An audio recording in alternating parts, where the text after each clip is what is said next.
Hello everyone, आप सभी का हमारे चैनल पे स्वागत है। देखो, सीबीएसई ने डेट शीट अपनी रिलीज़ कर दी है क्लास 10th एंड 12th वालों के लिए। ठीक है, सो जो 10th वालों के लिए आज स्ट्रेटजी में डिस्कस कर रहा हूँ कि आपको एग्ज़ाम में, ठीक है, अभी हमारा अक्टूबर चल रहा है, ठीक है, ऑलमोस्ट ख़त्म है अक्टूबर, एक महीना बच रहा है हमारे पास। इस एक महीने के अंदर हमारी दीपावली आ जाएगी और भी कुछ छोटे मोटे त्यौहार आ जाएंगे, तो उसमें भी हमें टाइम देना पड़ेगा। तो अभी से आपको डट के पढ़ाई करनी शुरू कर देनी है, क्योंकि ये बोर्ड एग्ज़ाम है। टर्म 1 एंड टर्म 2 दोनों एग्ज़ाम मिल के आपके स्कोर को डिसाइड करेंगे, तो इसे आप हल्के में नहीं ले सकते। दोनों ही एग्ज़ाम टर्म 1 और टर्म 2 हमारे लिए मोस्ट इंपॉर्टेंट है, हल्के में बिल्कुल मत लेना। ठीक है, तो देखो क्या स्ट्रेटेजी रहनी चाहिए, किस तरीके से आपको अपने पढ़ाई को करनी है, वो मैं डिस्कस करूँगा। ठीक है, प्रॉपर टाइम टेबल की वीडियो किस तरीके से पढ़ाई करनी होती है वो मैं पहले ही बना चुका हूँ, जिसकी लिंक्स भी मैं डाल दूंगा डिस्क्रिप्शन पे। लेकिन क्या फर्दर स्ट्रेटेजी होनी चाहिए उस चीज़ को बारे में हम सोचेंगे। और सारे सब्जेक्ट के मैं एमसीक्यू टर्म 1 के हिसाब से पहले ही करा चुका हूँ। अब मैं आपके लिए मोस्ट इंपॉर्टेंट, जिसकी मैं फुल गारंटी लेता हूँ, वो क्वेश्चन की सीरीज लाने वाला हूँ कल से। ठीक है, तो वो आपको मिल जाएगी। अब सबसे पहले अगर आप डेट शीट पर एक नज़र डालोगे तो सबसे पहले हमारा जो एग्ज़ाम बढ़ रहा है, सोशल साइंस, साइंस और मैथमेटिक्स, जो तीन हमारे मेन सब्जेक्ट होते हैं, ठीक है, वो तीनों के तीनों पहले हैं। और हमारे जो बाकी जो इजी कैटेगरी में आ जाते हैं, किसी के पास कंप्यूटर साइंस हो सकता है, अदरवाइज मैक्सिमम लोगों के पास हिंदी और इंग्लिश होती है। एग्री? तो आपको क्या स्ट्रेटजी बनानी है, ठीक है, आपको किस सब्जेक्ट पे अभी ज़्यादा टाइम देना है और किस सब्जेक्ट पे थोड़ा कम टाइम देना है, उस हिसाब से देख मैं आपको बता रहा हूँ। सबसे पहला पेपर आपका क्या है? सबसे पहला पेपर आपका सोशल साइंस है।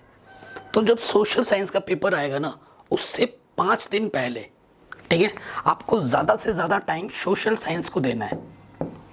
ठीक है, क्योंकि वो हमारा पहला एग्ज़ाम होगा। First impression is last impression, वो एग्जामिनर पे भी नहीं पड़ता, वो हम पे भी बहुत ज़्यादा इम्पैक्ट करता है। अगर पहला पेपर ही हमारा बेकार हो जाएगा ना, तो हम नेक्स्ट पेपर जो हम दे रहे होंगे उसमें थोड़ा सा कॉन्फिडेंस डगमगा जाता है।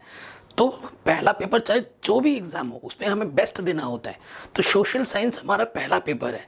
ठीक है, तो मैं आपसे रिक्वेस्ट करूँगा कि अगर अभी सोशल साइंस आप पढ़ोगे तो डेली ही पढ़ना है, लेकिन अगर आप थोड़ा टाइम भी दे रहे हो तो चलेगा। लेकिन जब पहला एग्ज़ाम होगा उससे 4-5 दिन पहले मैं आपसे यही रिक्वेस्ट करूंगा कि सोशल साइंस को, ठीक है, पहले के 3 जो भी पढ़ रहे हो पहले के 3 दिन आप किसी और सब्जेक्ट को पढ़ सकते हो, लेकिन लास्ट के 2 दिन, जैसे आज एग्ज़ाम है, इससे पहले और 2 दिन सिर्फ और सिर्फ सोशल साइंस ही पढ़ना, कोई और सब्जेक्ट उठा के छूना भी मत।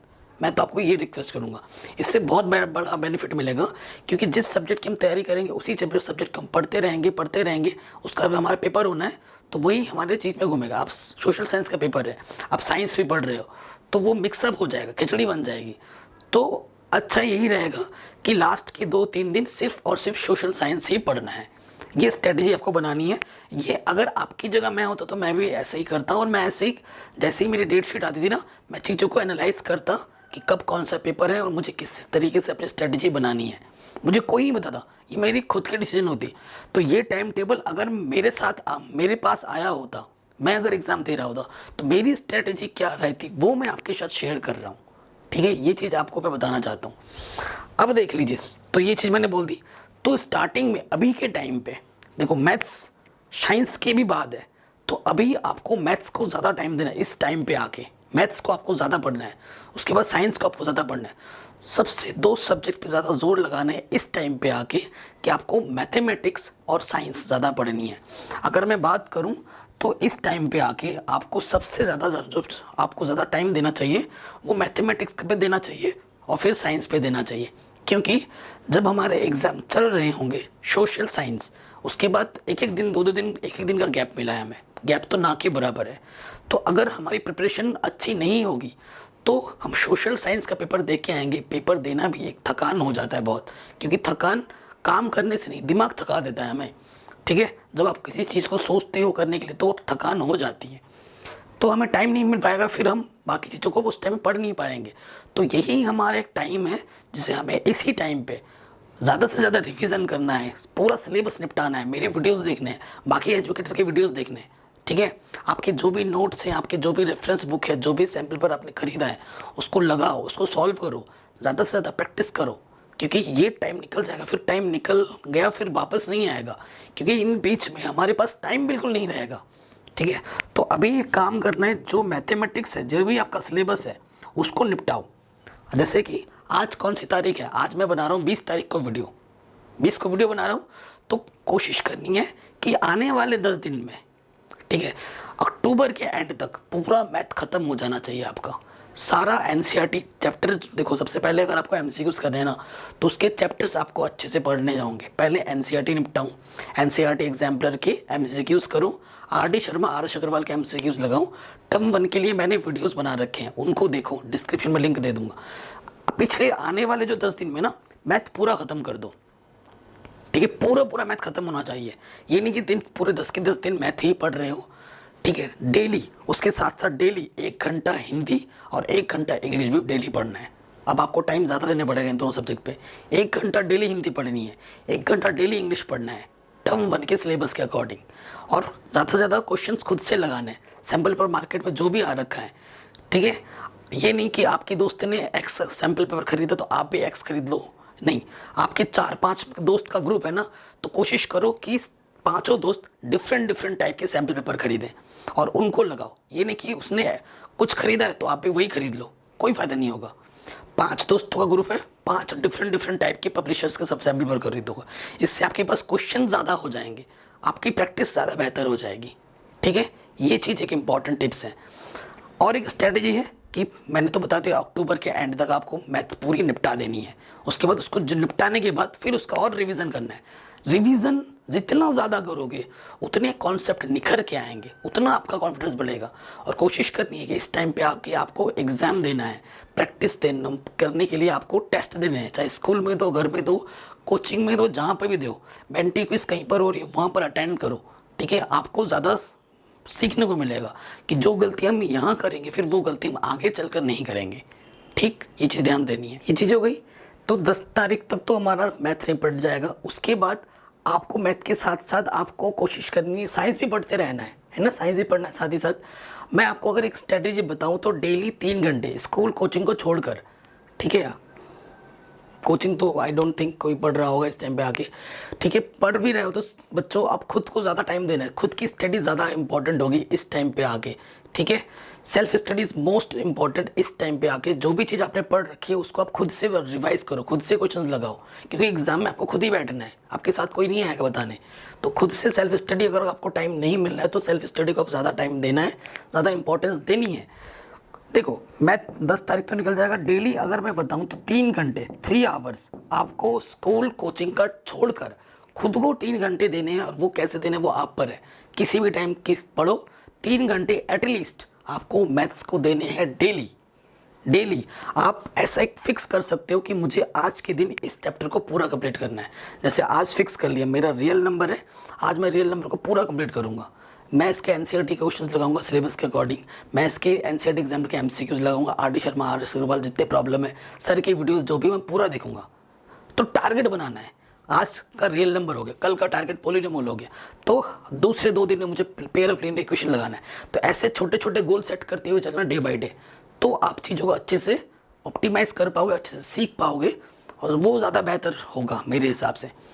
इसी तरीके से आपको साइंस, ठीक है, आपको साइंस आने वाले 5 तारीख तक, मतलब 5 नवंबर तक आपका पूरा कंप्लीट हो जाना चाहिए एकदम मस्त।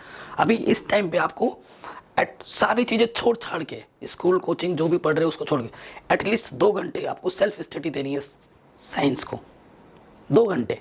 ठीक है, 5 तारीख तक तो आपका निपट जाएगा मस्त मक्खन की तरह। ठीक है, ये चीज़ हो जाएगी। उसके बाद आपका क्या आता है, सोशल साइंस। फिर आपको सोशल साइंस इस टाइम पे आके डेली 1-1 घंटा पढ़ना है, डेली 1-1 घंटा पढ़ोगे। कब तक, 10 तारीख तक, 10 नवंबर तक सोशल साइंस पढ़ोगे तो भी बन जाएगा। क्योंकि सोशल साइंस मैं मानता हूँ उतना टफ नहीं है, आराम से हो जाता है अगर चीज़ों को अच्छे से पढ़ोगे समझते हुए। कोई इसमें मेन इंपॉर्टेंट है कि कब किसने क्या किया, कब क्या हुआ, नोट करके लिख लो, वही चीज़ है, वही उसी टाइप के एमसीक्यूज ही आने हैं। आपको लिखना तो कुछ नहीं है, बस चीज़ों को मेन पॉइंट बनाओ, खुद के नोट्स बनाओ। ठीक है, तो ऐसे करोगे तो 10 तारीख तक आपके जो 3 मेन सब्जेक्ट हैं, सोशल साइंस, साइंस और मैथ, ये आराम से निपट जाएंगे। उसके बाद आने वाले जो 10 दिन होंगे 11 नवंबर से 20 नवंबर तक इन्हीं सब्जेक्ट को और रिवाइज करना है अपने हिसाब से, ठीक है। थोड़ा सा और कम टाइम करके आपको अच्छे से जल्दी जल्दी रिवाइज करने हैं, ठीक है।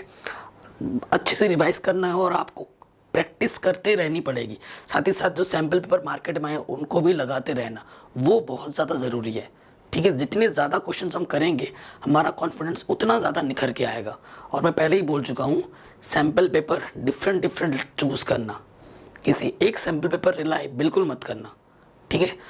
अगर आपका कॉन्सेप्ट स्ट्रॉन्ग है, चैप्टर आपके क्लियर हैं, तो एमसीक्यूज कहीं से भी आप बना लोगे।